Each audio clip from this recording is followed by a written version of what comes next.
Thank you, sir.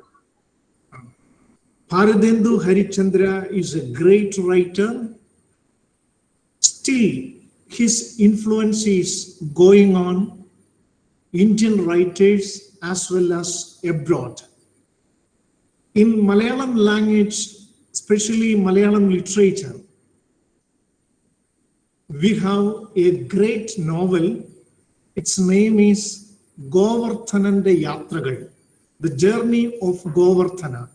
It is written by the greatest novelist Anand. That novel influenced by Bharatendu Harishchandra's a satire drama, that is Anther Nagari. It was a very good novel. Through that novel, all the Malayalis are respecting, all the Malayalis are bound their head in front of the greatness of Bharatendu Harishchandra. Okay, however, we are so thankful to join our Debeshji to our webinar, and I congratulate the Hindi department specially because this year they have achieved a very nice result for the institution. So I congratulate the Hindi department and all the best for participants. Special thanks once more to Debeshji. Thank you very much.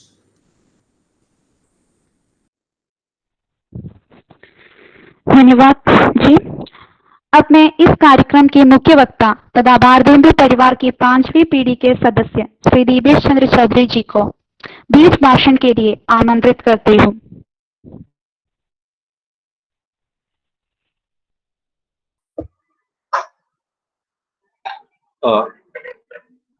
Hello, हमारी आवाज आ रही है?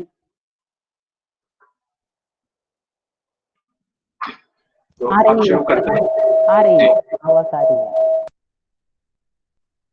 सबसे पहले अपने यशस्वी पूर्वज की स्मृति को प्रणाम करते हुए हम इस कार्यक्रम को शुरू करते हैं। आज अगर वो होते तो इतने प्रसन्न होते। सुदूर देश केरल, जिसे गॉड्स ओन कंट्री कहा जाता है, वहां से हम जुड़ रहे हैं। कितने खुशी की बात है। भले ही ये कोरोना काल है और उसमें एक वैश्विक महामारी के रूप में लोगों का मिलना जुलना बंद है, लेकिन उसी के कारण शायद ये वेबिनार संभव हो पाया कि हम सब एक दूसरे से मिल पा रहे हैं। आपको ये जानकर खुशी होगी कि आपके ही राज्य के डॉक्टर केरल वर्मा जी भारतेंदु बाबू के अभिन्न मित्र थे और वो उनको केरल काफी बुलाना चाहते थे। और देखिए, वो तो किसी उस समय नहीं पहुंच पाए, लेकिन इसके माध्यम से हम आपके देश पहुंच गए हैं। आपको इसके लिए मैं हृदय से बहुत धन्यवाद देता हूं कि आपने आज हमको इस कार्यक्रम में बुलाकर पुनः उस स्मृति को सामने उजागर किया है। सबसे पहले आज आपके कॉलेज, सेंट पीटर कॉलेज के प्रधानाचार्य जी डॉक्टर शाजू वर्गीस जी को मैं धन्यवाद देता हूं, जिन्होंने इस कार्यक्रम की अनुमति दी, इस कार्यक्रम के विषय में सोचा। साथ ही आपके हिंदी विभाग के अध्यक्ष डॉक्टर मीना और सूत्रधार डॉक्टर सिंधु जी, जिनका जैसा आपने बताया कि यहाँ आगमन हुआ काशी में, और उन्हीं उस आगमन का शायद ये पुण्य प्रताप होगा कि आपके कॉलेज में ज्योति कृष्णन जी ने शायद हिंदी में पूरे महात्मा गांधी विद्यापीठ में शायद प्रथम स्थान प्राप्त किया। उनको बहुत बहुत बधाई।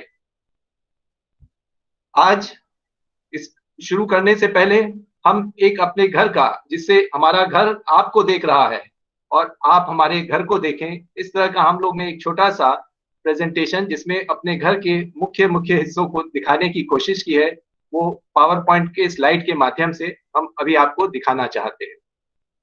इस वेबिनार में हमको याद आ रहा है जो हमारे पुराणों में, ग्रंथों में लिखा है कि दिव्य दृष्टि होती थी, तो उससे आप बैठे, जो महात्माओं के पास होती थी या भगवान के पास थी, कि आप बैठे बैठे कहीं सुदूर देख सकते थे। तो वही जैसे अनुभूति हम लोग इस समय महसूस कर रहे हैं। तो अगर आप आज्ञा दें तो हम अपना वो घर का एक प्रेजेंटेशन दिखा रहे हैं।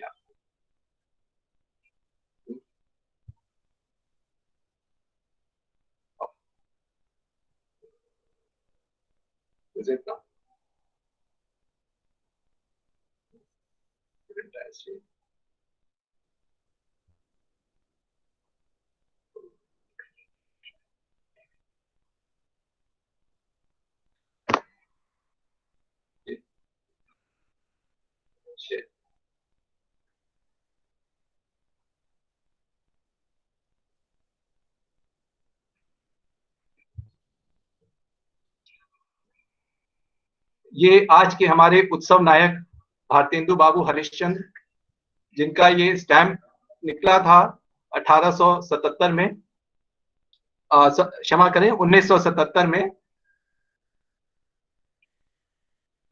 और ये है, स्क्रीन आपको दिख रही है?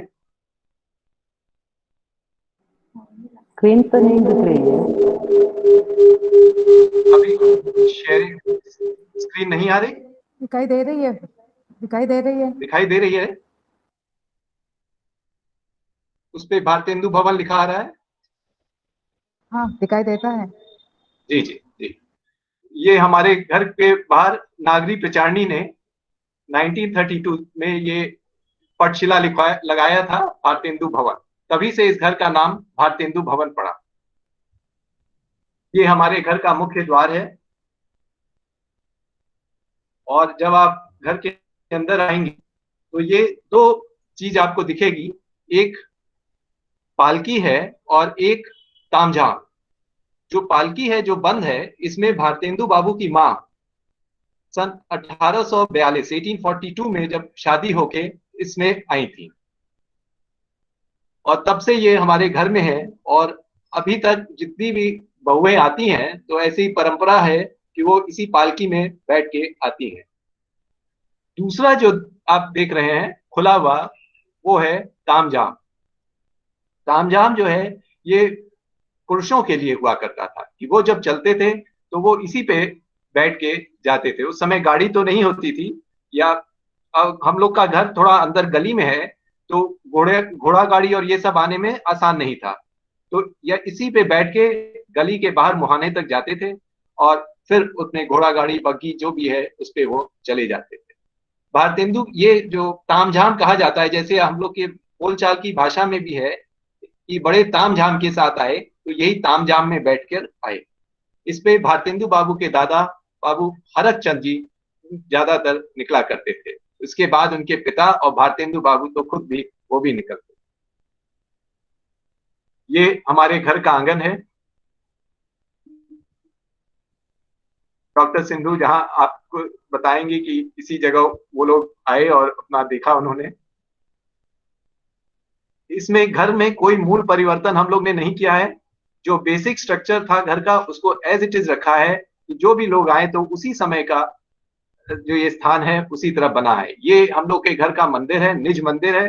जैसा कि पता है वो भगवान श्री कृष्ण के भक्त थे। हम लोग वल्लभ संप्रदाय के हैं। मंदिर का दर्शन समय समय पे ही खुलता है और ठाकुर जी उसके अंदर, राधा श्री कृष्ण भगवान और स्वामिनी जी का स्वरूप अंदर है। ये हम लोग का परिवार 1758 में बैटल ऑफ प्लासी के बाद जो है मुर्शिदाबाद से यहाँ बनारस आ गया। जो इतिहास प्रसिद्ध सेठ अमीचंद के बेटे बाबू फतेह चंद, जब क्लाइव से उनका थोड़ा सा मतभेद हुआ, क्लाइव ने उनको जो कहा था वो नहीं किया और उनको पकड़ लिया अमीचंद जी को, तो उनके बेटे बाबू फतेह चंद यहाँ काशी आ गए। काशी आने का जो कारण था कि ये उनका ससुराल था। तो ये जो इस मकान में हम लोग रहते हैं, ये बाबू फतेह चंद के ससुराल का था। तो बाबू फतेह चंद के ससुराल में मात्र उनके ससुर को एक कन्या थी, तो इस कारण से ये मकान उनको मिल गया और तब से हम लोग का ये परिवार इस मकान में रहता आ रहा है। बाबू फतेह चंद का कोई चित्र हम लोग के पास नहीं है, लेकिन उनके बेटे बाबू हरक चंद, ये उनका चित्र है। बाबू हरक चंद जी के बारे में प्रसिद्ध है, ये इन्होंने व्यापार, इतने महाजन थे और इन्होंने व्यापार को इतना फैलाया कि और इतना धन अर्जित किया कि इनके बारे में कहा जाता है कि अन्न ग्रहण करने से पहले एक गोदान करते थे रोज, जो अपने आप में बताता है कि कितने धन संपदा इनके पास रही होगी। साथ ही इनके ऊपर नगर वासियों का भी बड़ा श्रद्धा थी। कोई भी समस्या आए, कोई भी गवर्नमेंट, उस समय अंग्रेजी गवर्नमेंट का आ रहे थे, क्योंकि ईस्ट इंडिया कंपनी थी, ये बात हम आपको बता रहे हैं 1810 की, 1810 की। तो उस समय ईस्ट इंडिया कंपनी के रेजिडेंट हुआ करते थे और काशी नरेश थे, लेकिन चलती ज्यादातर उन्हीं लोग की, रेजिडेंट लोग की थी। तो कोई भी संवाद में कमी हो तो ये लोग इन्हीं के पास आते थे और फिर उस मसले को सुलझाते थे। साथ ही इसके बाद है इनके पुत्र बाबू गोपाल चंद जी। बाबू गोपाल चंद जी उपनाम गिरधर दास जी। अगर आप इनकी छवि देखें तो जैसे तुलसीदास जी की छवि इनके में आती है। और ये भी महाजन, इनका जो हम लोग का व्यवसाय था उस व्यवसाय को तो करते ही थे, साथ में इन्होंने जो अपनी सामाजिक दृष्टि को और करते हुए साहित्यिक सभा बहुत करते थे अपने घर। हमेशा जो साहित्य से संबंधित संस्कृत ग्रंथों का और पढ़ते थे और उसके जो है गोष्ठी काफी करते थे। इनके दो पुत्र हुए। पहले तो हम लोग के आज के उत्सव नायक भारतेंदु बाबू हरिश्चंद्र, और दूसरे इनके हम लोग वंशज हैं बाबू गोकुल चंद। भारतेंदु बाबू हरिश्चंद्र को मात्र एक कन्या थी, विद्यावती जी। विद्यावती जी का भी परिवार है और वो सब काशी में ही है। और हम लोग ये इनके वंशज बाबू गोकुल चंद जी, जो भारतेंदु बाबू के भाई थे, इनके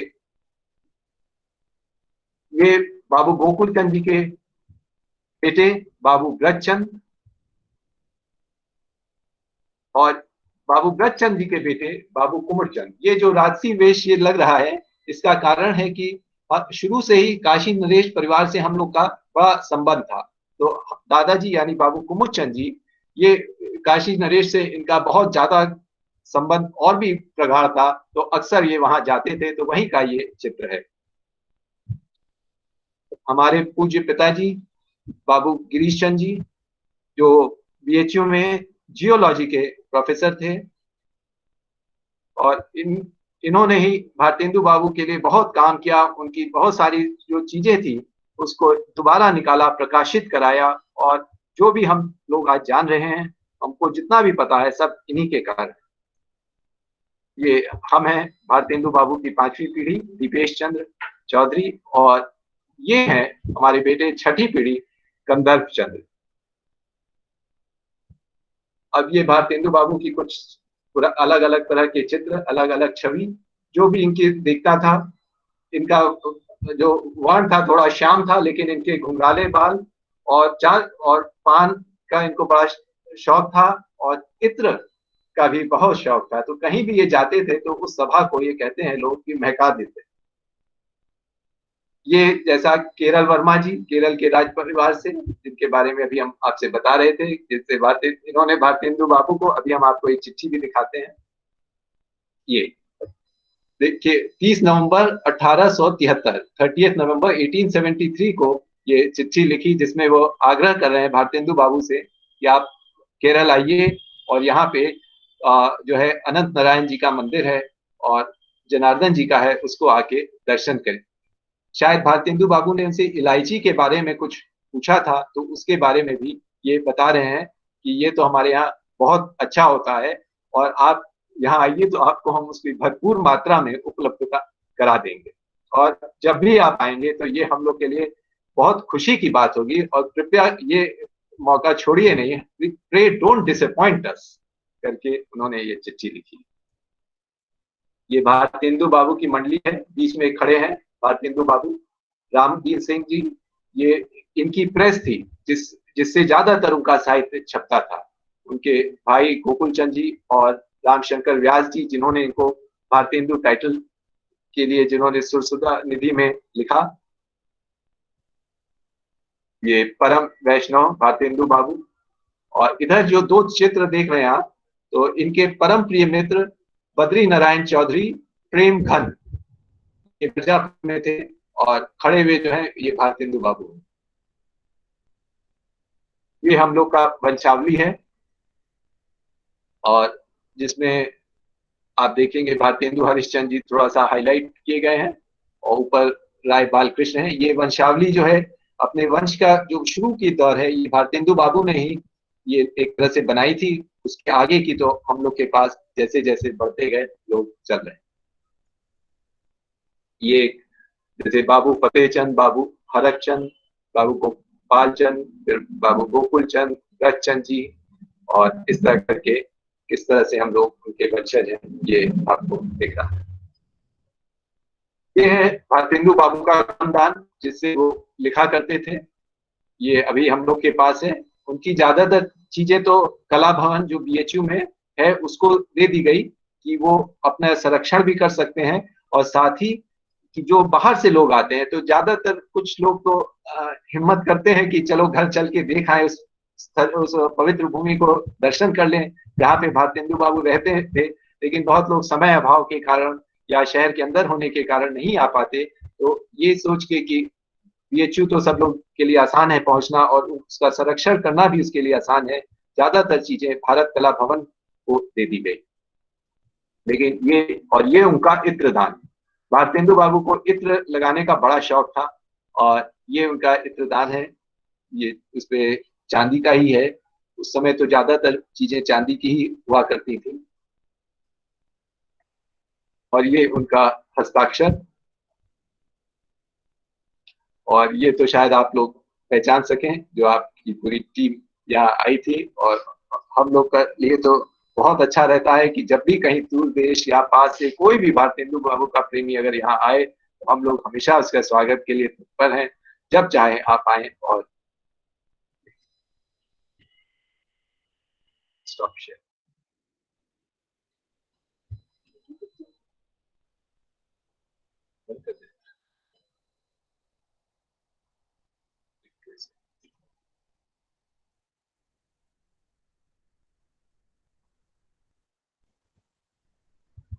तो ये इस स्लाइड शो के माध्यम से थोड़ा अपने परिवार के अंदर हमने आपको दिखाया, अपने घर का स्थान दिखाया। जो लोग के लिए नहीं संभव अब तक हो पाया है वो आए, आप आए हैं यहाँ तो वो कम से कम इस स्थान को देख लें और समझ लें। अब हम लोग आगे शुरू करते हैं। जैसा कि आप ज्यादातर लोग तो जानते भी होंगे, लेकिन एक छोटा सा उनके बारे में कि उनका जन्म 9 सितंबर 1850 ऋषि पंचमी के दिन यहाँ काशी का एक 80 क्षेत्र भदैनी क्षेत्र है अपनी नानी के यहाँ हुआ था। इस कारण से क्योंकि यहाँ पे जो बच्चे होते थे वो नहीं रह पाते थे, तो इसलिए उनको उनकी माता पार्वती देवी को वहाँ अपने मैके भेज दिया गया था कि वहाँ पे शायद ठीक से हो पाए। और 9 सितंबर 1850 आज ही के दिन, लेकिन वर्ष 170 वर्ष पूर्व हुआ था, और ऋषि पंचमी का दिन था। भारतेंदु बाबू शुरू से ही बड़े प्रतिभाशाली थे। मात्र 6 वर्ष की उम्र में जब हम लोग वल्लभ संप्रदाय से हैं, यहाँ के मंदिर के महान गिरधर दास जी से मिलाने उनके पिता ले गए, तो उन्होंने पूछा क्या लोगे। तो अब बालक क्या समझे क्या पूछ रहे हैं, तो थोड़ा कौतुक हुआ। पूछे क्या लोगे, सरस्वती, पढ़ाई या धन लक्ष्मी। तो ऐसा कहा जाता है कि उन्होंने कहा हमको सरस्वती चाहिए। तो उन्होंने उनके कहा अच्छा जीवा बाहर निकालो, तो जीभ निकली और कोई मंत्र उनके जीभ पे लिखा, और उसके बाद ठीक है उनको आज सरस्वती मिलती है। थोड़े समय बाद जब वो 8 वर्ष के थे, 8 या 9 वर्ष के रहे, जब पिताजी की जो जैसा हमने बताया बाबू गोपाल चंद के यहाँ नित्य सामाजिक गोष्ठियां होती थी, तो एक गोष्ठी में बैठे थे और सब लोग अपना अपना कविता कह रहे थे। तो हरिश्चंद्र जी भी बोलते हैं बाबूजी हम भी एक कविता सुनाए क्या। कहे हाँ हाँ जरूर सुनाओ। क्या है, एक दोहा हमने बनाया है, तो अगर आप कहें हाँ हाँ कहे सुनाओ। तो ले ब्योड़ा ठाड़े भय श्री अनिरुद्ध सुजान, बाणासुर की सेना को हनन लगे भगवान, करके उन्होंने अपना ये दोहा सुनाया। ये दोहा सुनते ही सभा में उपस्थित सब लोग एकदम आश्चर्यचकित हो गए। कहे कि अरे ये कहाँ से पढ़ा तुमने। कहे नहीं कहीं नहीं पढ़ा, ये हमने अपने से मन से बनाया है। सब बहुत खुश हुए। लिखना तो उस समय उनको नहीं आता था, लेकिन जैसा तो उनके वहां पे जो लोग थे, उनके पिता ने तुरंत कहा कि आप जो है इसको नोट करिए, और अपना इस दोहा, यही उनका प्रथम दोहा कहा जाता है। थोड़े समय बाद देखिए पिता को बड़ी खुशी हुई, और उन्होंने उनको कहा कि ये बालक हमारा जो है परिवार का बहुत नाम ऊंचा करेगा और बहुत प्रसन्न। थोड़े समय बाद, कुछ जैसे आजकल श्राद्ध तर्पण का समय चल रहा है, तो उनके पिता बाबू गोपाल चंद जी तर्पण कर रहे थे, अपने पितरों को याद कर रहे थे और तर्पण कर रहे थे, जैसा आपको अगर तर्पण का अंदाज है। तो भारतेंदु बाबू आए और पूछते हैं, अरे पिताजी ये क्या कर रहे हैं आप, पानी में पानी क्यों मिला रहे हैं? तो ये सुनते ही बाबू गोपाल चंद बड़े आश्चर्यचकित हुए और बोले, ओहो, ये तो हमारे कुल का नाम डुबोएगा। एक ही बालक के लिए दो अलग अलग व्यवस्था कि कुल का नाम उठाएगा और फिर कुल का नाम डुबोएगा। पिता के द्वारा जरूर दो अलग अलग स्थिति। तो वास्तव में उन्होंने सरस्वती से तो पूरा उन्होंने उठाया, और लक्ष्मी के प्रति उनकी आसक्ति कम थी, तो उसको उन्होंने जो है अपनी तरफ से पूरा दान किया। बहुत लोग कहते हैं कि उन्होंने धन का अपव्यय किया, लेकिन हमारी छोटी बुद्धि जो भी है, हम उसके हिसाब से सोचते हैं कि कोई अपव्यय नहीं किया उन्होंने। आज इतने दूर देश केरल से आप हमको किस कारण से जाना, कोई हम इतने कोई विद्वान नहीं, कोई साहित्यकार नहीं, कोई कवि नहीं, कोई लेखक नहीं, लेकिन मात्र हम उनकी 5वीं पीढ़ी में आते हैं, इसलिए आप हमको बुला रहे हैं। 170 वर्ष उनके, जैसा कि हम सब जानते हैं, गोलोकवास 1885 में हुआ था। आज से 135 वर्ष 135 वर्ष के बाद भी आज किसी व्यक्ति को अगर याद किया जा रहा है, तो वो आदमी को हम क्या कहेंगे, जरूर वो चमत्कृत ऋषि रहे होंगे। और चाहे उन्होंने अपव्यय किया या जो भी किया लक्ष्मी का, लेकिन आज जो भी प्रताप है वो उसी का हम लोग देख रहे हैं, और आपसे आज हम उसी कारण से जुड़ भी रहे हैं। अगर हम आगे बढ़ते हैं, भारतेंदु बाबू 9 वर्ष ही उनके लिए बड़ा ही कठिन समय था। जब मात्र 9 वर्ष के थे तो उनके पिता की गोलोकवास हो गया। उससे पहले 5 वर्ष की उम्र में उनकी माता पार्वती देवी का भी गोलोकवास हो। उनके पिता ने दूसरी शादी कर ली थी, लेकिन वो जो उनकी विमाता थी, उनसे कहते तो हैं कि बहुत अच्छा नहीं था, लेकिन जैसे उनके अनुज बाबू गोकुल चंद और सबका संबंध अच्छा था। भारतेंदु बाबू थोड़ा सा लोगों से उनसे उनका संबंध बहुत अच्छा तो नहीं हो पाया, लेकिन बहुत कटु भी नहीं था। थोड़ा सा विद्रोह की भावना उनके मन में अक्सर उनके प्रति रहा करती। 14 वर्ष की अवस्था में भारतेंदु बाबू का विवाह मन्नो बीबी से हो गया, और उसके बाद वो परिवार सहित, ये लोग पूरा परिवार जगन्नाथपुरी की यात्रा को गए, और यही यात्रा उनके जीवन में एक बड़ा भारी मोड़ लेके आई। थोड़ा उनकी शिक्षा जैसे पहले पुराने सामंती परिवारों में होता था कि घर पे ही होती थी, तो घर पे ही उनको पढ़ाने के लिए शिक्षक आते थे, और महाजनी का यहाँ एक विद्यालय था जहाँ पे महाजनी की शिक्षा दी जाती थी, तो उसके लिए वो जाते थे। पिता के गोलोकवास के पश्चात उनका एडमिशन जो है यहाँ पे क्वींस कॉलेज में करा दिया गया। वहां जाके उन्होंने पढ़ाई, जो पढ़ाई में भी उनकी जो बुद्धि थी बड़ी तीव्र और विलक्षण थी। एक बार किसी भी चीज को वो देख लेते थे तो वो फिर कभी भूलते नहीं थे, और उनके शिक्षक उनकी इस प्रतिभा से बहुत विस्मित होते थे। पढ़ने में उनका बहुत मन नहीं लगा, और अच्छा ही हुआ, जैसा लोग कहते हैं कि नहीं लगा, नहीं तो अगर वो ज्यादा पढ़ लिख के कहीं पे कोई मजिस्ट्रेट या कहीं ICS या किसी गवर्नमेंट जॉब में चले जाते तो साहित्य की शायद ये विधा जो उन्होंने बनाई वो नहीं हो पाती। तो इसलिए फिर उसके बाद थोड़े दिन ही तक स्कूल अपना क्वींस कॉलेज गए, और उसके बाद फिर उन्होंने जाना छोड़ दिया, और 100 अध्याय से सारी भाषाएं। अब आपको देखिए कितना चमत्कारी बात है उनके बारे में, कि जब वो जगन्नाथ जी की यात्रा कर रहे थे तो रेल से जा रहे थे, तो रास्ते में ही उन्होंने पूरी कोई बंग भाषा की किताब ली, और रास्ते भर में ही बंग भाषा सीख गए।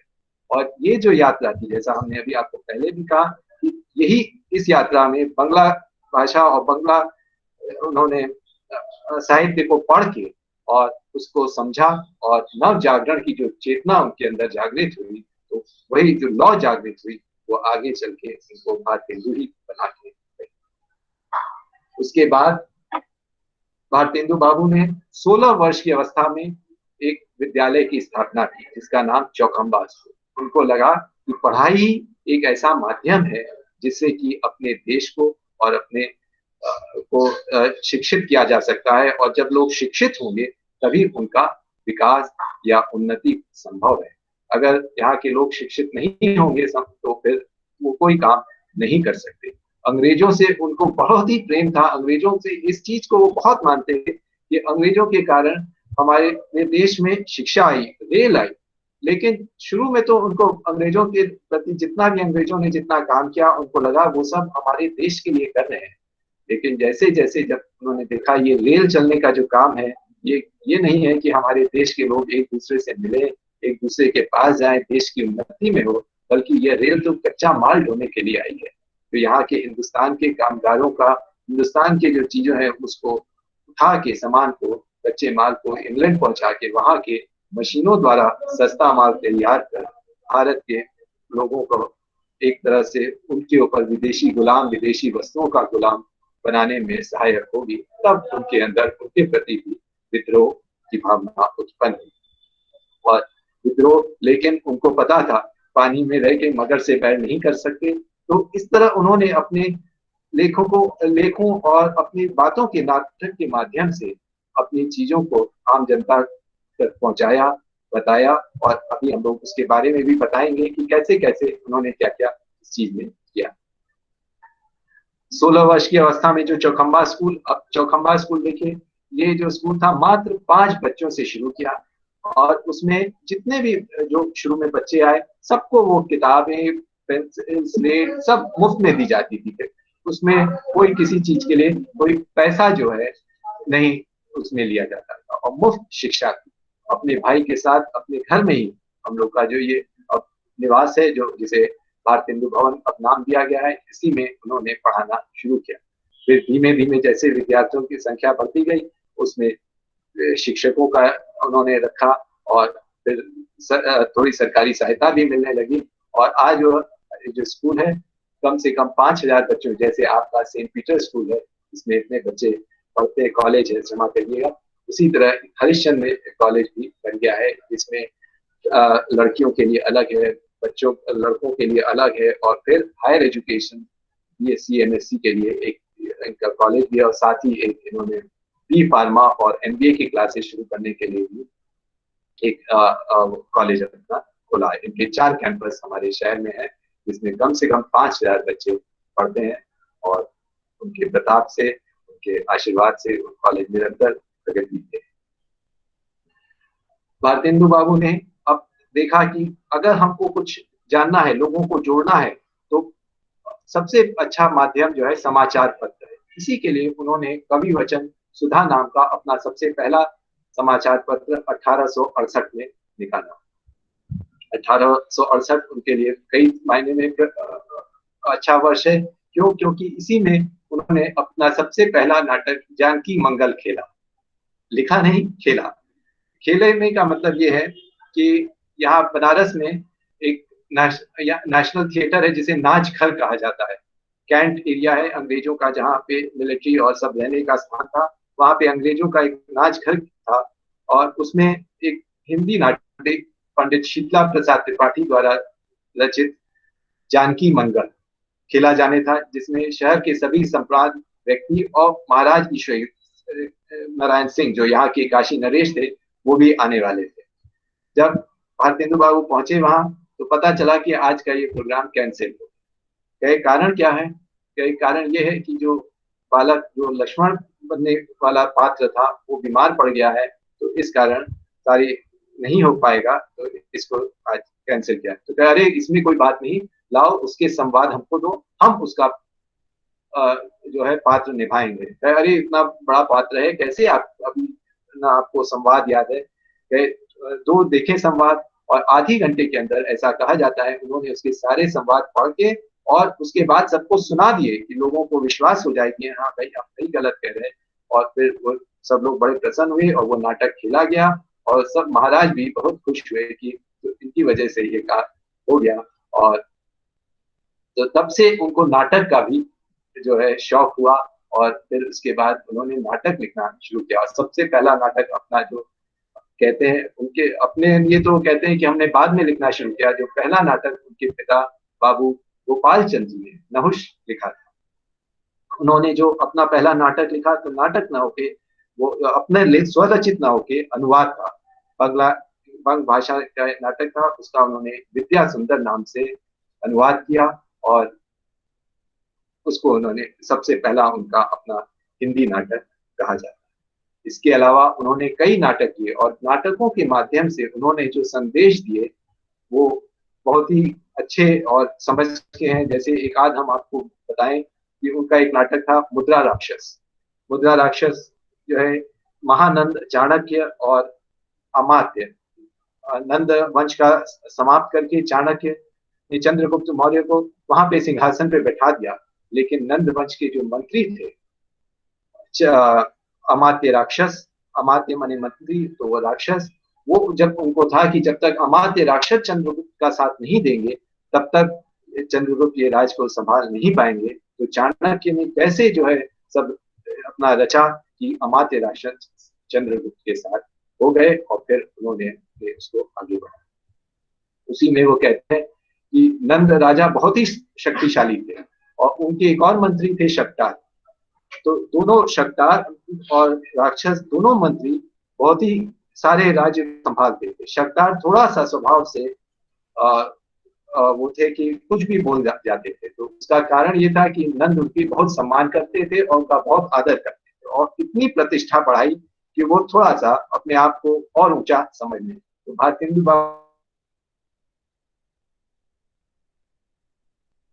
इतना भी मत दीजिए कि वो आपके सर पे राजा के लिए विशेषकर कि आप अपने आप को आप, और मान लीजिए अगर आपको लगता है कि नहीं वो सादर योग्य है, तो अगर आप उसको सम्मान दे भी रहे हैं, फिर उसकी बातों को थोड़ा सा सुनने की आदत भी डालें।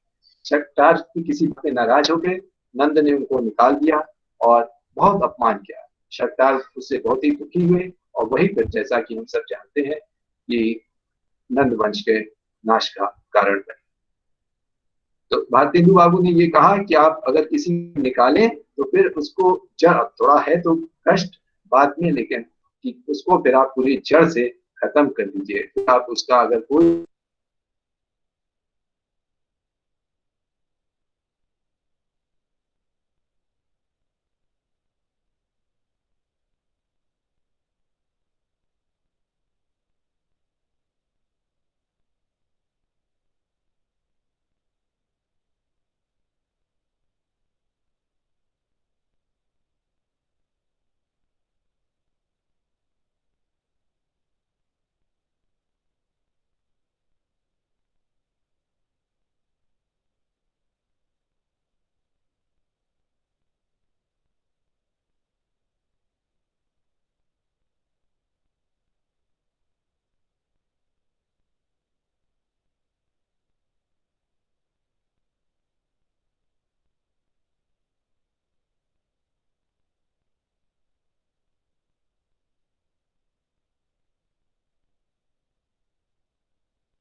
लगता है कि उनका कनेक्शन टूट गया।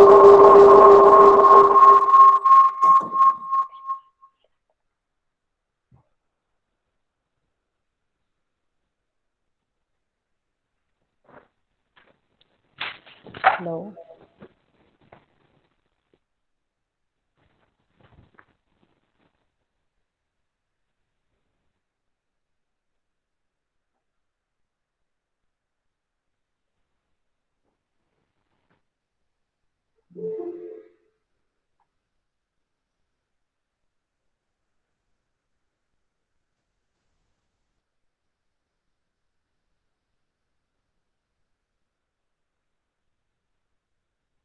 गुरु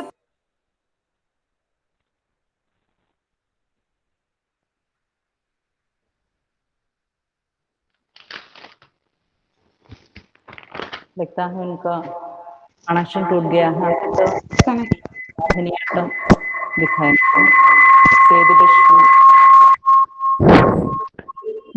ज्योति कृष्णन भैया वो मिस दिव्येश चौधरी जी यहाँ है। मिस सर आ गया है।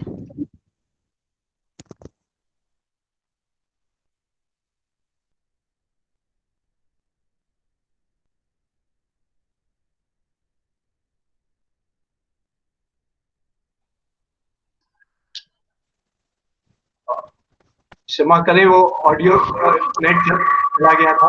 ठीक है, अभी तो आवाज अभी कोई दूसरा कार्यक्रम हो रहा है कि हम नहीं,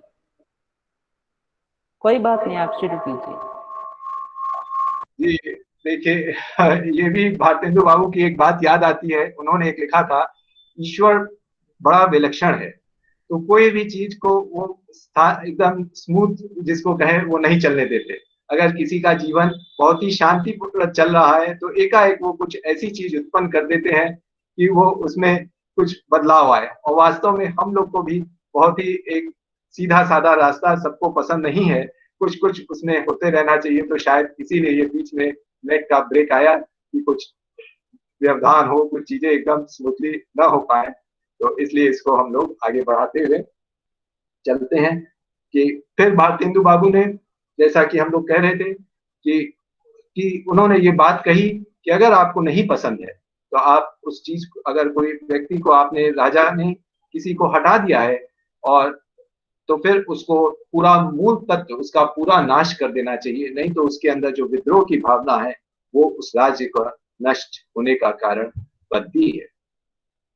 भारतेंदु बाबू का जो दूसरा बड़ा अच्छा नाटक है भारत दुर्दशा, जिसमें उन्होंने भारत की दुर्दशा के मुख्य कारणों को गिनाया है। और उसमें जो सबसे बड़ा कारण है जिसको उन्होंने कहा है वो है धर्म।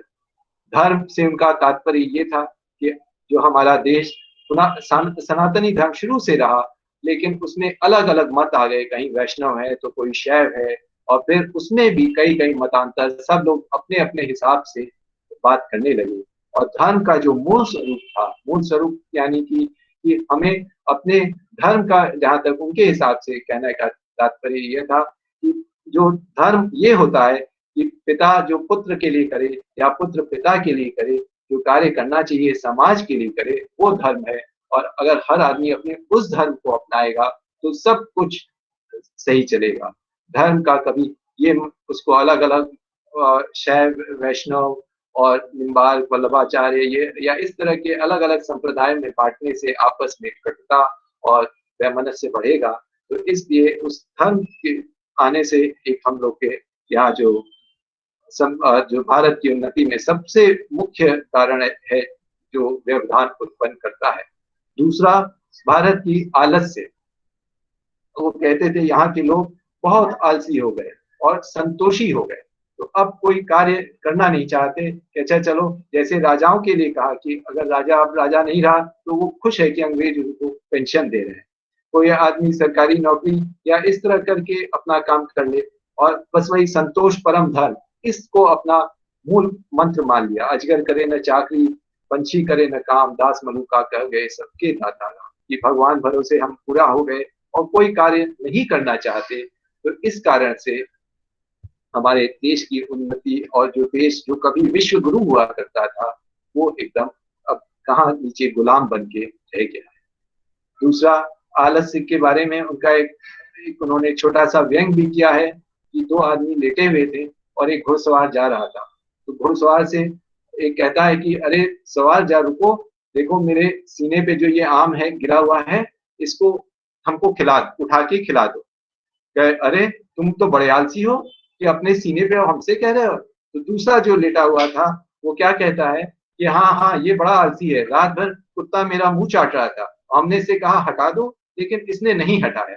तो देखिए कैसे व्यंग से वो इस बात को कहते हैं कि अपने भी वो आलसी है, लेकिन वो अपना आलस्य न देख के दूसरे पर दोषारोपण कर रहा है। उनकी एक बड़ी अच्छी कविता है, प्रेम योगिनी में नाटक है जिसमें उन्होंने देखी तुमरी काशी लोगों, देखी तुमरी काशी करके व्यंग किया है, जिसमें काशी के फोटोग्राफ, दो अच्छे बुरे फोटोग्राफ को दर्शाया है। उसी नाटक में, उसी में व्यंग करते हुए कहते हैं कि आप काम कुछ करे नहीं, दूसरे करे तो हंसी बनावे। कि काशी लोगों की या भारत के लोगों की एक प्रवृत्ति हो गई है कि अपने से तो कुछ होगा नहीं, और अगर कोई दूसरा कुछ कोशिश करना चाहेगा तो उसको जो है वो करने नहीं देंगे, उसका खूब मजाक बनाते हैं। तो ये जो चीजें हैं ये हम लोग को बहुत पीछे ले जा रही है। जैसा हम लोग के प्रधानाचार्य महोदय ने ये कहा कि उनका जो सबसे प्रसिद्ध नाटक है अंधेर नगरी चौपट राजा, अंधेर नगरी चौपट राजा, टके शेर भाजी टके शेर खाजा, ये नाटक मात्र एक दिन में लिखा गया। अब सोचिए कितनी, जैसे उनकी आयु 34 वर्ष 4 महीने ही थी और उन्होंने इतना काम किया, उसी तरह मात्र एक दिन में लिखा हुआ नाटक आज वो कालजयी रचना है, हर जगह खेला जाने वाला, सबसे ज्यादा जाने वाला उनका ये नाटक है, जिसमें उन्होंने अपने हाट बाजार के माध्यम से उस समय के चित्र का वर्णन किया है कि चूरन वाला है, पाचक वाला है, और वो चने वाला है, सब्जी वाला है, पठान है, हर आदमी एक ब्राह्मण है जो जात बेच रहा है कि जिसको जो जात लेनी है वो आके कि तुमको ब्राह्मण बनना है तो ये पैसा ले लो, हम तुमको ब्राह्मण बना देंगे, तो हमसे जो भी काम कराना चाहो हम तुमको कर सकते हैं। पठान कह रहा है कि भारत के जो आपसी बैर है, आपसी बैर आपस में है, उस कारण ये एकदम खत्म हो गया है, तुम जो है हमसे मेवा ले लो, अपने शरीर की ताकत बनाओ। चूरन वाला सब पे व्यंग कर रहा है, और एडिटर जात जिसके पेट बचत नहीं बात, और कहता है और वो चने वाला है, कहता है कि हमारे निज की झोली में है दुकान, और तो तरकारी वाली नारंगी बेच रही है। इस तरह करके सारे लोग वहां खड़े हैं, और फिर और सब चीज टका से, अंधेर नगरी चौपट राजा, टके से भाजी टके से खाजा। और फिर वहां पे जैसा कि आपने सुना होगा, पढ़ा होगा कि वहां एक बकरी मर जाती है, और फिर कैसा वहां का राजा न्याय करता है, और अंत में वो फांसी खुद ही चढ़ जाता है। तो मात्र एक दिन में लिखा गया नाटक जो एक कालजयी रचना हो गई। मात्र उसी तरह उनकी भी मात्र 34 वर्ष की जो उम्र में उन्होंने इतना काम किया, वो भी अपने आप में एक विलक्षण प्रतिभा को दर्शाता है। ज्यादा अब कुछ हम उनके संस्मरण, जिसका जो आज विशेष हम लोग बात करना चाहते थे, जैसे भारतेंदु बाबू की जो प्रतिभाएं थी उसमें कुछ विशेष प्रतिभा थी कि वो किसी भी काम को करते थे। जैसे अंग्रेजों पे ही कुछ करना उनको कहना था, तो यहाँ पे एक शिव प्रसाद गुप्त अस्पताल है, उस समय प्रिंस ऑफ वेल्स हॉस्पिटल के नाम से हुआ करता था, और एडवर्ड 7 आए थे। तो यहाँ के कलेक्टर ने कहा कि जो लोग भी उनसे मिलना चाहते हैं तो उनको 500 रुपए देना पड़ेगा, तो आप उनसे मिल सकते हैं। तो भारतेंदु बाबू को लगा कि पैसे के बल पे इस तरह करके लोगों को मिलाना ये अच्छी बात नहीं है। तो उन्होंने क्या किया, अपने मशालची को, जो उनके साथ मशाल लेके चलता था, उसको वहां पे अपना नाम लिखवा दिया, 500 रुपए जमा करके उसका नाम लिखवा दिया। जब प्रिंस उनसे मिलने आए तो उनसे उसका परिचय पूछा गया, तो भारतेंदु बाबू ने उसको रटा दिया था कि तुम बोलना कि आई एम मशालची of Bharatendu Harishchandra, I have shown, कि हमने जो है इन लोगों को मशाल दिखाई है, आगे भी चल के हम सबको हमारा परिवार मशाल ही दिखाने का काम होगा। ये बात बड़ी ही आगे गई, और इससे जो है उनको कलेक्टर साहब को बड़ी शर्मिंदगी भी महसूस हुई कि देखो हमने जो है अच्छे लोगों को पैसे दे के लोगों को बुलाया, और जो संभ्रांत व्यक्ति, जो अच्छे लोग जिनके पास शायद पैसा नहीं हो, उनको न बुला के मात्र पैसे के लिए बुलाया। और ये बात से उन्होंने ये संदेश दिया। उनको गाने का, नाचने का, सब चीज का बड़ा अंदाज था। एक बार एक महफिल हो रही थी, तो उसमें जो बाई जी गा रही थी और नाच भी रही थी, तो वो कहते हैं कि बाई जी आपके चेहरे पे वो भाव नहीं आ रहे। तो बाई जी ने कहा कि अरे बाबू साहब, कहना तो बड़ा आसान है, करना बड़ा मुश्किल है ये। तो कहे अच्छा रुकिए, और करके तुरंत अपने पैरों में घुंघरू बांध के वो गाते हुए उन्हीं भावों को प्रदर्शित किए। सब लोग उस दृश्य को देखकर अचंभित हो गए, सब बड़े ही कि बताइए ये खड़े होकर बीच सभा में अपना नाच कर रहे हैं। भारतेंदु बाबू को बहुत शौक था जैसे लोगों को इकट्ठा करना और अप्रैल फूल बनाना। तो अक्सर वो 1 अप्रैल को कोई ना कोई ऐसा कार्यक्रम करते थे जिसमें लोग आके बेवकूफ बन के चले जाते थे। एक साल उन्होंने लिखा कि यहाँ महाराज विजयानगरम थे कि उनकी कोठी में एक विदेश से आए हैं विद्वान जो प्रत्यक्ष सूर्य और चंद्रमा को पृथ्वी पर ले आएंगे। तो सब पूरी भीड़ जुट गई, पूरा लिख के उन्होंने अपने अखबार में, जो कवि वचन सुधा उनका अखबार था, उसमें लिख के दे दिया। तो पूरी भीड़ जुट गई महाराज विजयानगरम पैलेस के बाहर और सब लोग खड़े हो गए। फिर भारतेंदु बाबू आए एक बैनर लेके और अप्रैल फूल उस पर लिखा। एक साल उन्होंने क्या कि गंगा घाट पे एक विदेशी मैम आई हैं जो कि गंगा को आर पार पैदल चल के खड़ाऊ पहन के पार करे। तो ये सुन के भी बड़ा लोगों को कौतुक हुआ और लोग घाट पे पहुंच गए और भारतेंदु बाबू फिर एक नाव पर अप्रैल फूल लेके आते हैं और सबको वो दिखाते हैं और सब लोग अपना सिर पीट के चले जाते हैं। परंपराओं को वो निभाना बहुत अच्छे से जानते थे। यहाँ पे एक कार्यक्रम होता है बुढ़वा मंगल, जिसमें मार्च के होली के तुरंत बाद संगीत का कार्यक्रम होता था और गंगा के बीचों बीच बजड़े या नाव पे ये कार्यक्रम होता था, जिसमें अलग पूरे देश से जो संगीतकार हैं वो आते थे और अपनी प्रस्तुति देते थे। उस कार्यक्रम में काशी नरेश का आना सबसे जरूरी होता था। तो एक साल काशी नरेश को नेत्र में रोग हो गया तो उनका आना संभव नहीं हो पाया। तो भारतेंदु बाबू ने परंपरा को न खत्म करते हुए काशी नरेश का एक चित्र वहां पे लगा दिया और कहा कि देखो भाई, काशी नरेश यहाँ स्वयं तो नहीं, जैसे वर्चुअली या छवि के माध्यम से आपके सामने है और आप उनको देख लीजिए। आप उनकी उपस्थिति को दर्ज कर दिए, उनकी इस परंपरा को रूप में दे दिया। भारतेंदु बाबू को जो है पढ़ाई की शिक्षा के प्रति इतना अनुराग था कि कहीं से भी उनको कोई खबर मिलती थी। जैसे आज आपने बताया कि आपके कॉलेज की जो लड़की हैं उन्होंने पूरे कॉलेज में प्रथम स्थान प्राप्त किया है, तो उनको जो भी पता चलता था, चाहे कलकत्ता, लाहौर, चंडीगढ़, पटना और इधर आगरा, कानपुर, बनारस, कहीं से भी उनको पता चलता था कि किसी लड़की ने कुछ अच्छी पढ़ाई की है तो तुरंत उसके लिए वो एक साड़ी और या कुछ भेजते थे। 1877 में लेडी लिटन को वहां पे बेथून कॉलेज कलकत्ता में उन्होंने जो है सब उनके द्वारा सबको साड़ी बंटवाई। तो अगर जो है इस तरह से वो गुण तो और गुणी लोगों का बहुत सम्मान करते थे। बहुत लोगों को वो जो है उस समय कैमरा नया नया आया था तो बहुत लोगों को रोजगार के लिए कैमरा दिया करते।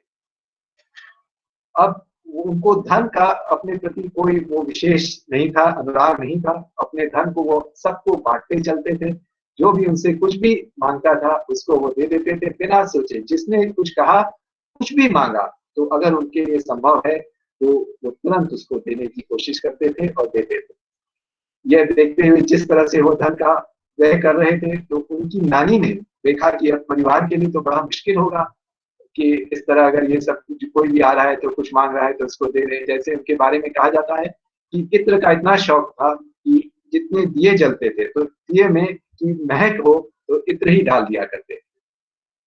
एक इत्र वाला आया, बड़ा महंगा इत्र, उसका कोई नहीं खरीद रहा था तो रो रहा था।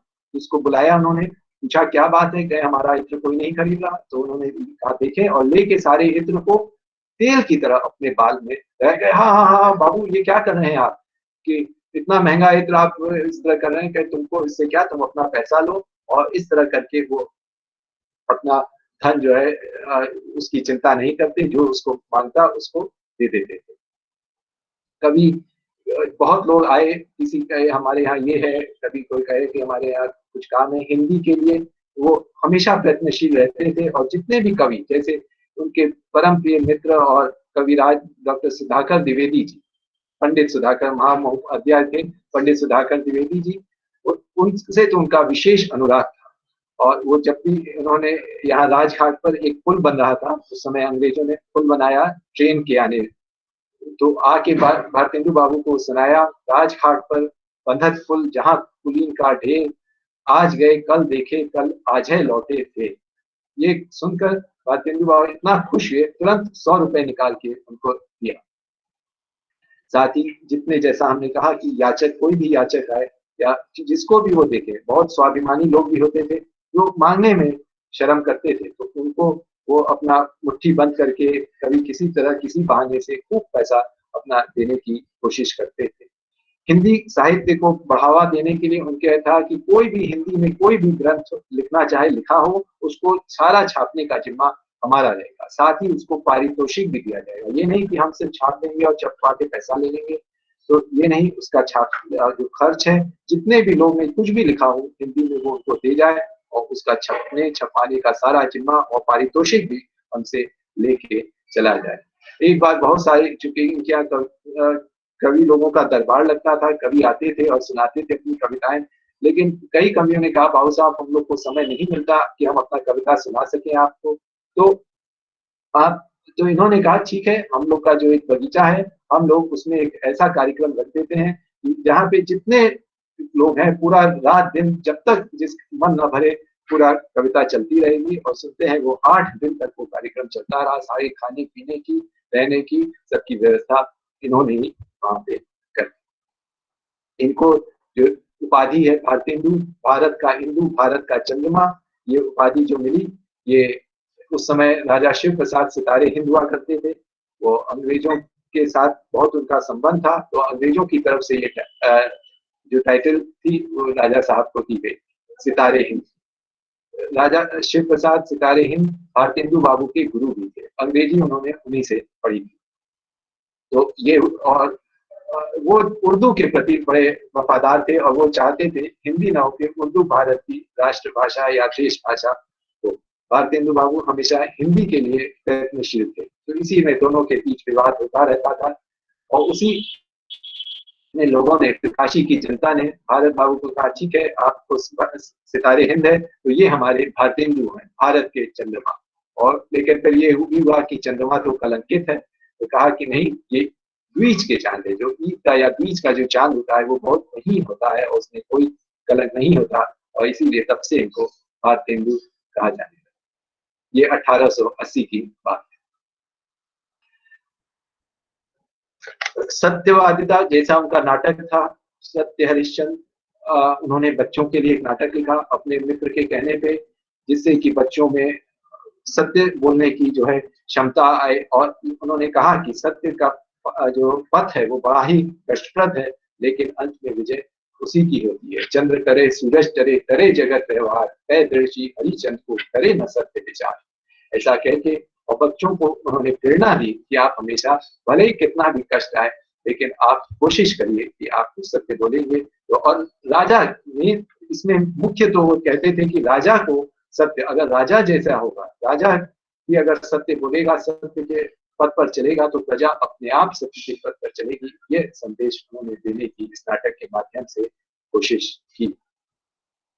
उनका, भारतेंदु बाबू का, जैसा कि उन्होंने बहुत सारी पुरानी चीजों के ऊपर भी की, संस्कृत का श्रीमद् भागवत ग्रंथ, जैसा कि उस समय कहा जाता था कि वामदेव जी के द्वारा लिखा गया है, लेकिन उन्होंने एक एशियाटिक सोसाइटी को, एक पुरानी भागवत, उनको पुरानी चीजों को इकट्ठा करने का बहुत शौक था, और एशियाटिक सोसाइटी को श्रीमद् भागवत पुरानी प्रस्तुत करके ये बताया कि वामदेव जी द्वारा नहीं, उससे भी पुराना ये ग्रंथ है, और ये साबित।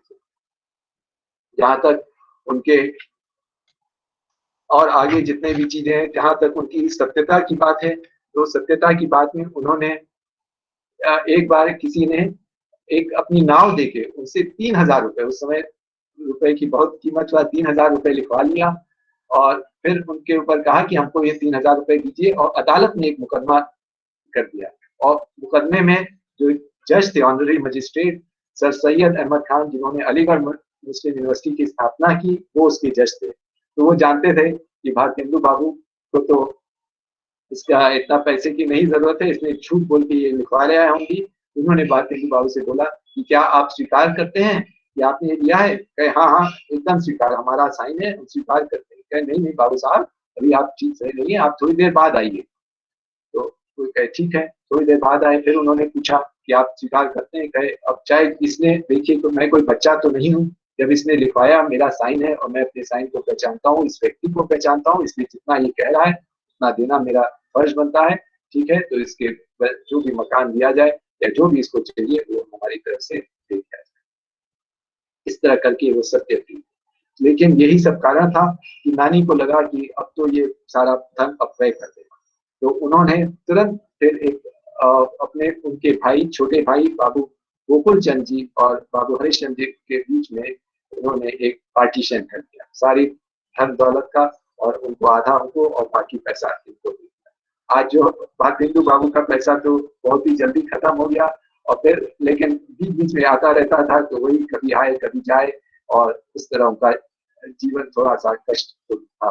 लेकिन उनके छोटे भाई सदैव उनको किसी भी तरह का कष्ट ना हो इसकी हमेशा कोशिश किया करते थे, और हमेशा उनके प्रति साथ ही उनका रहता था।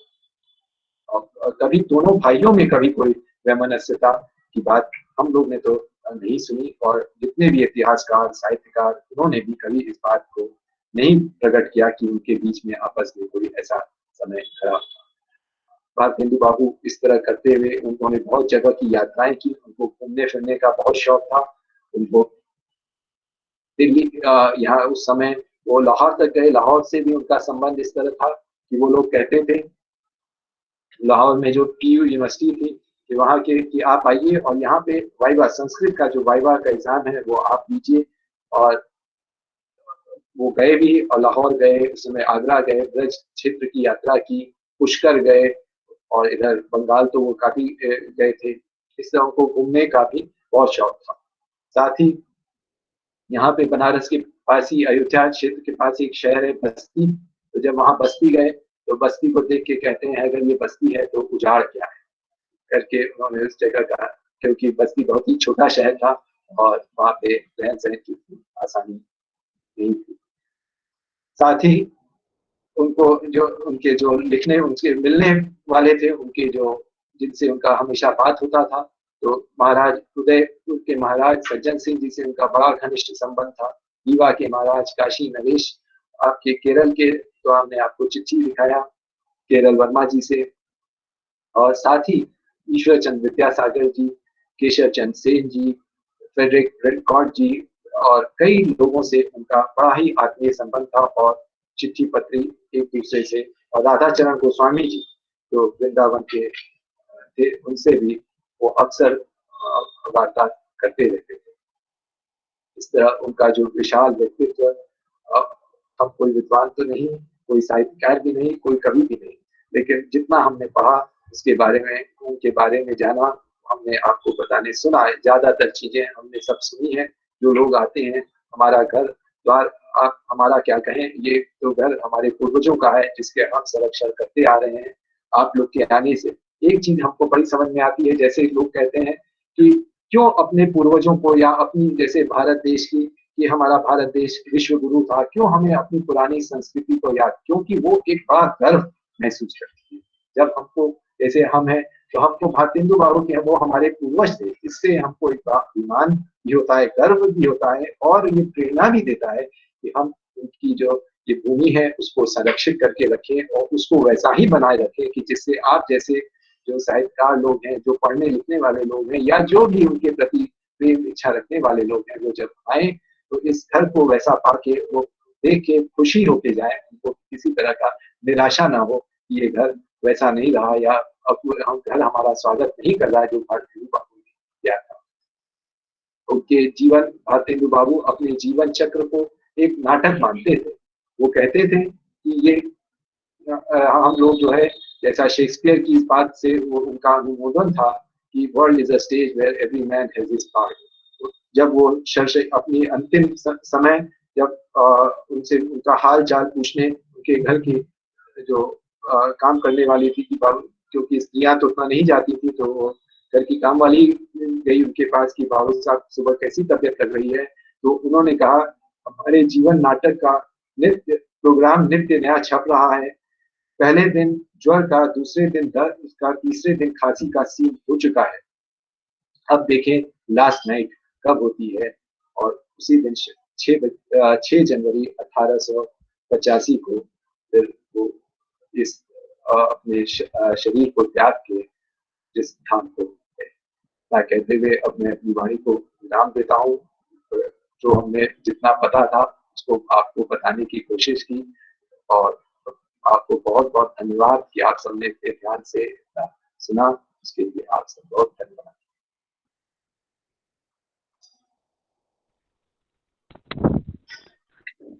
दिवेश जी, आपका बहुत बहुत धन्यवाद, क्योंकि किसी कारण से मैं और मेरे कुछ दोस्त बनारस की यात्रा का हिस्सा नहीं बन पाए।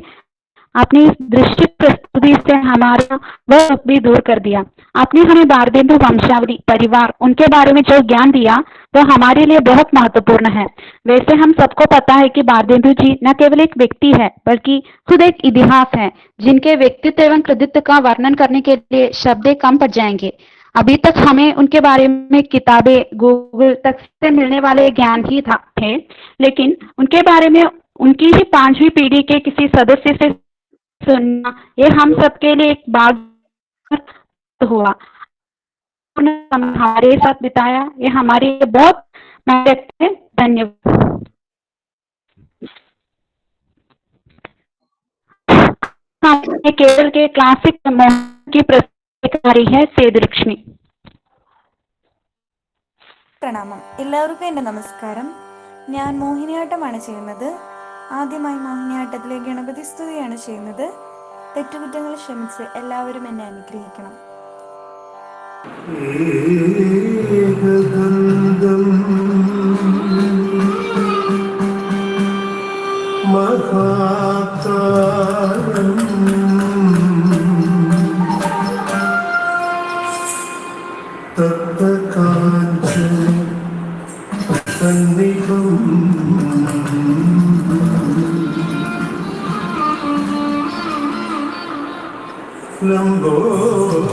ലംബോദരം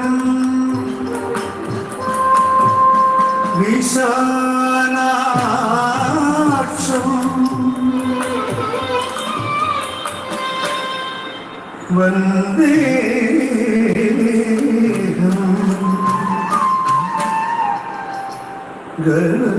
ഗണനായകം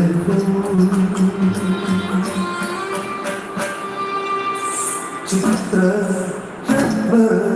വിചിത്രാംഗം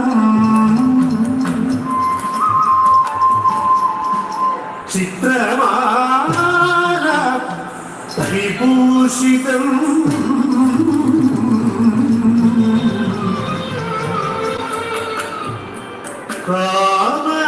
കാമരൂപധരം ദേവം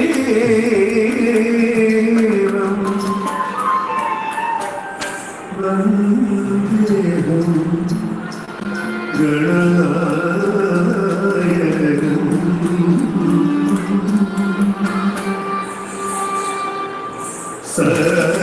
സർവവിഘ്നഹരം ദേവം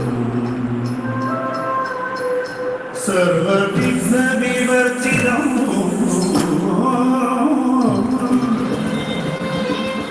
സർവസിദ്ധി പ്രദാനം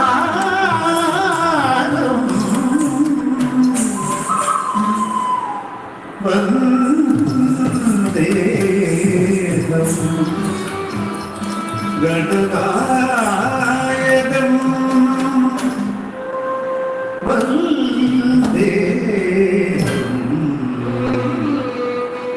ഗണനായകം.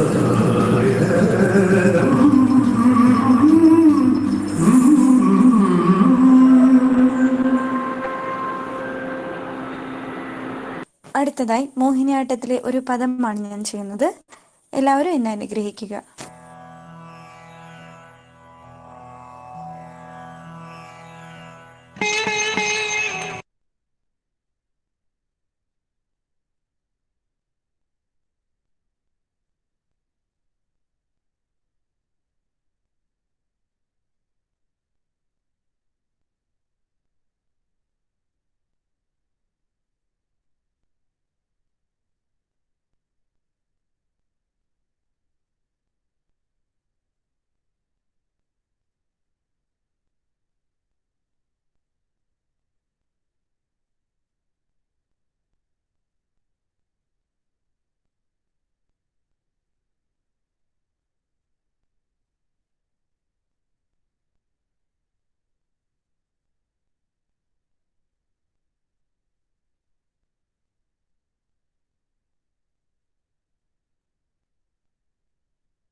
प्रोग्रामर्स, क्या हम अगले कार्यक्रम की ओर बढ़े?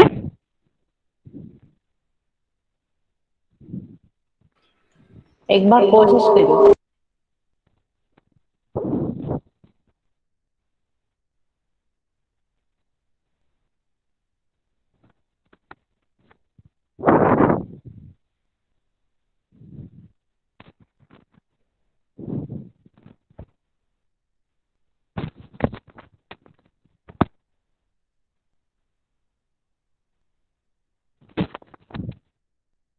धन्यवाद से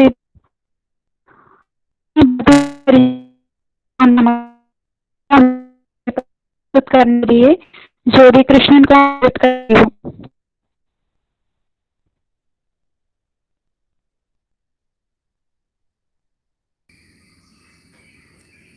नमस्कार। आज भारतेंदु हरिश्चंद्र जी की 178वीं जयंती। इस अवसर पर मैं भारतेंदु हरिश्चंद्र और अंधेर नगरी नाटक की समकालीनता विषय पर एक पर्चा प्रस्तुत करना चाहती हूँ। ले ब्योड़ा डाटे बये श्री अनिरुद्ध सुजान, बाणासुर की सेना को लगे हनन भगवान। इस सुंदर तथा पहले दोहे के साथ हिंदी साहित्य जगत में श्री भारतेंदु हरिश्चंद्र जी ने अपने अनोखे व्यक्तित्व तथा रचना संसार से आज हम सबके दिल को जीत लिया है। आधुनिक हिंदी साहित्य के पितामह, जिनकी जिंदगी लंबी नहीं बड़ी थी, केवल 35 साल की उम्र मिली थी उन्हें। इतने ही कम समय में उन्होंने गद्य से लेकर कविता, नाटक और पत्रकारिता तक हिंदी का नक्शा बदलकर रख दिया। इस महान विभूति का जन्म 9 सितंबर 1850 में काशी के एक प्रतिष्ठित वैश्य परिवार में हुआ। हरिश्चंद्र उनका मूल नाम और भारतेंदु उनकी उपाधि थी। साहित्य की विषय वस्तु में नयापन और नई विधाओं के सृजनकर्ता होने के कारण भारत में उन्हें नवजागरण के अग्रदूत नाम से जाना जाता है।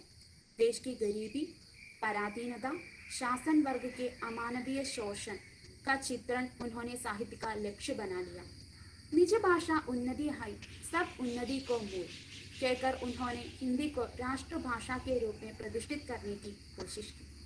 वे एक उत्कृष्ट कवि, निबंधकार, सफल नाटककार, सफल व्यंग्यकार और ओजस्वी गद्यकार के रूप में काम करते हुए हिंदी साहित्य को समृद्ध बना लिया। उनकी रचना संसार तो बहुत विस्तृत है। उन्होंने हिंदी साहित्य के हर एक विधा में अपनी लेखनी चलाई। वैदिकी हिंसा, हिंसा न भवति, सत्य हरिश्चंद्र, भारत दुर्दशा, अंधेर नगरी आदि उनके मौलिक नाटक है। एक कहानी, कुछ आप बीती कुछ जग बीती, उनके प्रसिद्ध आत्मकथा है। तो चलिए अंधेर नगरी नाटक की ओर ले चलते हैं आपको। अंधेर नगरी जो है एक हास्य व्यंग्य प्रधान नाटक है, जिसको भारतेंदु जी ने 1881 में लिखा था। इस नाटक के द्वारा उन्होंने व्यंग्य को सामाजिक आलोचना का उद्देश्य सिद्ध करने के लिए दिया गया है। जीवन और साहित्य के विच्छेद को दूर करने में भारतेंदु के नाटक जितना उस समय सफल रहा, उतना ही आज भी प्रासंगिक और सार्थक है। नाटक, कथानक, कथापात्रों की परिकल्पना, संवादों की बुनियावट में जो समकालीनता हम देख सकते हैं, उससे हमें साफ पता चलता है कि वे एक दूरदर्शी लेखक हैं। अंधेर नगरी नाटक में राज्य व्यवस्था का जो चित्रण किया है वह आज भी विद्यमान है। मनुष्य की बौद्धिकता, कौशल, ईमानदारी आदि का कोई मूल्य नहीं है।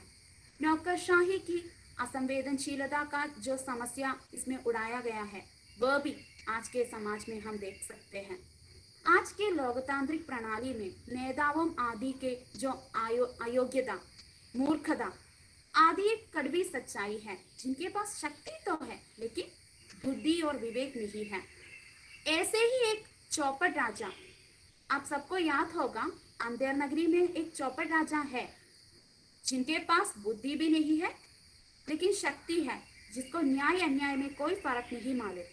लेकिन आज में और उस चौपट राजा में एक फर्क है। आज के नेताओं के पास शक्ति भी है और बुद्धि भी है, लेकिन वे मूर्ख होने का नाटक करते हैं। वे न्याय को अन्याय, झूठ को सच, सच को झूठ इन सब में बदल देते हैं। अंधेर नगरी नाटक में उन्होंने इस बात को उभारने के लिए इस प्रकार लिखा गया है कि भीतर स्वाहा बाहर सादे, राज कर ही अगले अरु प्यादे। इस प्रकार चौपड़ राजा और आज के शासन वर्ग में कोई अंतर नहीं। रामकृष्ण, विश्वामित्र आदि विद्वजनों के यह भूमि यदि वर्तमान पर दृष्टिपात करे तो अंधेर नगरी से कुछ कम नहीं है। स्वार्थ लिप्सा में मुक्त लोग किसी के मान सम्मान के साथ खिलवाड़ करने में हिचकिचाता नहीं है। अंधेर नगरी जो है हर युग में मौजूद है। फर्क सिर्फ इतना है कि स्वरूप बदलता है। भ्रष्टाचार, सत्ता की जड़ता, अन्याय पर आधारित व्यवस्था जो किसी मूल्य की नहीं है, महत्वाकांक्षा की पूर्ति के लिए हम लोग उस गोवर्धन दास की तरह बन गए हैं जिसने उस नाटक में गुरु को छोड़ अय्याशी जीवन जीता है। इस प्रकार हमारी न्यायालयों की जो हालत है, रिश्वत की संस्कृति है आदि भी अंधेर नगरी के हालत से कुछ कम नहीं है। अंधेर नगरी जीवन के प्रत्येक क्षेत्र में प्रजातंत्र की घोर असफलताओं और व्यवस्थाओं के पतन का प्रतीक है। निष्कर्षतः हम कह सकते हैं कि अंधेर नगरी समसामयिक संदर्भों का जीवन नाटक है। तो यही है अंधेर नगरी नाटक का आज के समाज के साथ ताल्लुक। इस प्रकार यदि भारतेंदु हरिश्चंद्र जी के हर एक रचनाओं को अगर हम गौर से देखा जाए तो हमें पता चलता है कि उसमें कहीं ना कहीं आज के समाज का एक छोटा सा नक्शा तो मिलता ही है। उन्होंने जिन जिन समस्याओं को अपने समय में उठाया गया उसकी प्रासंगिकता तो आज भी है, लेकिन एक फर्क इतना है कि उन समस्याओं में उस समय इतना बड़ा नहीं था, लेकिन आज वो बहुत बड़ी समस्या बन गई है। तो इस प्रकार भारतेंदु जी ने अपनी व्यक्तित्व तथा अपनी रचना संसार के द्वारा हिंदी साहित्य को भी एक अलग बना दिया है, सबसे अलग बना लिया है। इसके साथ ही मैं अपने शब्दों को यही विराम देता हूँ। धन्यवाद।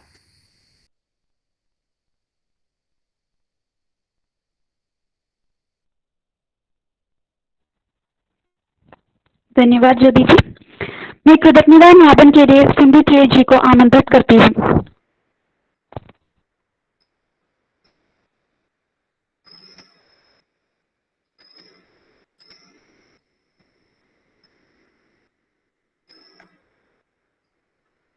सबको मेरा प्रणाम।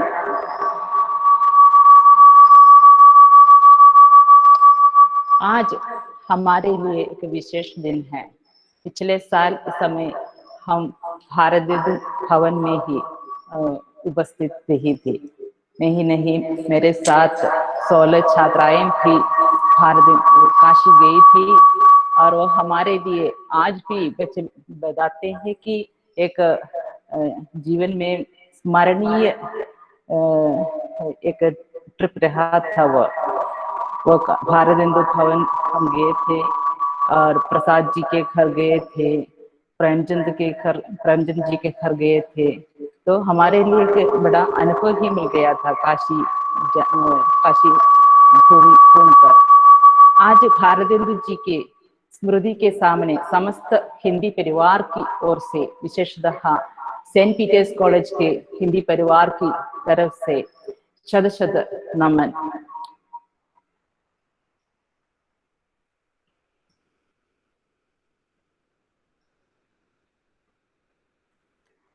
आज जो हम लिखते हैं वो और हम बोलते हैं वो भारतेंदु जी की ही देन है। वो हिंदी भारतेंदु जी की देन है। यही कारण है कि उन्हें आधुनिक हिंदी साहित्य का जनक माना जाता है। जब हम भारतेंदु भवन गए थे तो वहां हमने देखा कि एक विशाल आंगन है, उसके चारों तरफ तो तिमंजिला मकान है जो उनका घर ही है। वहां बैठकर लोग जब आंगन में नाटक खेला जाता था तब लोग बैठकर या उसके चारों तरफ खड़े होकर तो नाटक देखने की सुविधा थी। तो उनकी विशाल दृष्टि का एक उदाहरण है वो उनका भवन। अब हो सकता है तो कोरोना के बाद हम आगे भी वहाँ जाना चाहते हैं, किसी बच्चों को लेकर हर साल तो जाना चाहती हैं। और वहाँ उनकी पत्नी मालिनी जी से भी हमारी मुलाकात हुई, उन्होंने हमें सहर्ष स्वागत किया था। हम करीब 1-2 घंटे तो वहाँ हमने बिताया था। हमारी सेदुलक्ष्मी जिन्होंने आज मोहिनीअट्टम की प्रस्तुति की थी, सेदुलक्ष्मी ने उस समय भी वहाँ एक नृत्य की प्रस्तुति की। और आज जिन्होंने प्रार्थना गीत गाया था गोपिका, उन्होंने भी उस समय वहाँ में गीत गाया था। और दिवेश जी की तरफ से उनको इनाम भी मिल गया था। तो हम सहर्ष तो आज भी स्मरण करते हैं। आज जब हम गए थे, जो हमने देखा वो सिर्फ हम लोगों ने ही देखा था, लेकिन आज दिवेश जी के मुंह से सुनकर और पीपीटी भी देखकर हमें एक पूरा चित्र तो मिल गया है। हम जैसे दूसरे भागीदारों को भी लगा, जैसे ज्योति जी ने बताया कि हम लोग भी वहाँ उपस्थित हो गए हैं। और इतने विस्तृत रूप से भारदेंदु जी के बारे में दिवेश जी ने बताया। दिवेश जी को हमारे हिंदी परिवार की तरफ से और सभी भागीदारों की तरफ से मैं धन्यवाद अदा करती हूँ। साथ मालिनी जी को भी धन्यवाद अदा करना चाहती हूँ। और हमारे प्रिंसिपल जिन्हें अध्यक्षीय वक्तव्य देकर हमारे इस कार्यक्रम को एक शुभकामनाएं अदा की थी, तो उनको भी हम हिंदी परिवार की ओर से और समस्त भागीदारों की तरफ से धन्यवाद अदा करती हूँ। और मैं अब धन्यवाद अदा करना चाहती हूँ हमारी सेदुलक्ष्मी को, जिन्होंने मोहिनीअट्टम की प्रस्तुति की थी। वो वास्तव में एक नर्तकी है। वो हमेशा हर दिन पढ़ाई के साथ नृत्य का अभ्यास भी किया करती हैं और कथकली भी किया करती हैं। उनको मैं शुभकामनाएं देना चाहती हूँ सबकी तरफ से। और ज्योति जी ने पर्चा प्रस्तुत की थी, मेरे ख्याल से उनका पहला पेपर है जो भारदेंदु जी के बारे में भी बताने का सौभाग्य मिला था। उनको उस समय वहाँ आने का मौका तो नहीं मिला था, लेकिन आज तो वो भी खुश हो गई हैं। और उनकी पहली प्रस्तुति भी हमने देखा कि बहुत बेहतर ढंग से उन्होंने प्रस्तुत किया था। उनको समस्त भागीदारों की तरफ से और कॉलेज की तरफ से अभिनंदन और बधाई।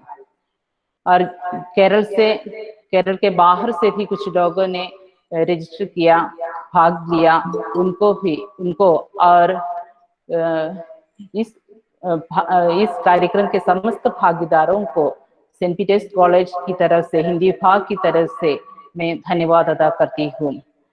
और एक और बार हमारे विभाग की सारी अध्यापकाओं को, विशेषतः हमारे विभागाध्यक्ष डॉक्टर मीना जी को, उनकी रुचि के कारण ही इस कार्यक्रम का आयोजन हुआ था। और दूसरे मेरे सहभागियों को भी मैं धन्यवाद अदा करना चाहती हूँ। एक और बार दिवेश जी को, सब परिवार को, भारदेंदु भवन के सभी अंगों को, उनके पुत्र को, सबको मैं धन्यवाद अदा करते हुए समाप्त करती हूँ। ज्योति जी कंपेयरिंग पूरा कीजिए।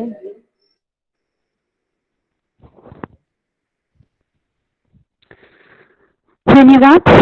मिलते तो बहुत लोग हैं जिंदगी की राहों में, मगर हर किसी में आप जैसी बात नहीं होती। ऐसे ही एक इतिहास है भारदेंदु हरिश्चंद्र जी, जो अपनी 33 साल की अल्पायु में अपने व्यक्तित्व तथा साहित्यिक योगदान से हिंदी साहित्य जगत में अमिट छाप छोड़ दी है। इसी के साथ ही हमारे कार्यक्रम समाप्त हुआ। इसमें भाग लेने वाले हर एक व्यक्ति को धन्यवाद। बहुत धन्यवाद। आप सबका हमेशा स्वागत है। जब चाहे यहाँ का दरवाजे आपके लिए खुले हैं, जब चाहे आप लोग आए और हम लोग को बहुत अच्छा लगेगा। हर साल आए हैं और जब भी संभव हो आए। धन्यवाद।